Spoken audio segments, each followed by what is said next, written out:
अपने जिस्म के इस हिस्से पर अलिफ लाम मीम इस तरह लिखो। इंशाल्लाह खून और हड्डियों से हर किस्म की बीमारी निकल जाएगी, नज़र बद जादू बंदिश के असरात ख़त्म होंगे, रिज़्क़ में बरकत होगी। तो ये अमल किस तरह करना है, मुकम्मल तरीका बड़ी तवज्जो के साथ सुनिएगा। अमल की खास इजाज़त के लिए कमेंट में मोहब्बत के साथ सुबहान अल्लाह ज़रूर लिखिएगा। मेरे अकाउंट को फॉलो भी ज़रूर कीजिएगा।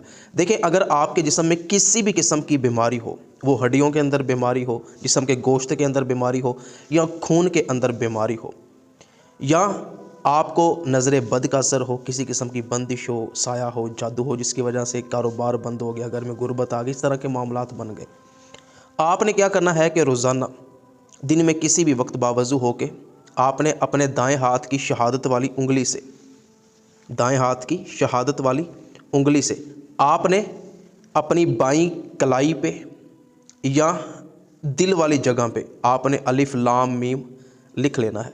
लिखने से पहले नियत कर लें कि आप बीमारी के ख़ात्मे के लिए ये अमल कर रहे हैं, या जादू बंदिश नज़र बद के ख़ात्मे के लिए ये अमल कर रहे हैं, या रिज़्क़ में बरकत की नीयत से ये अमल कर रहे हैं।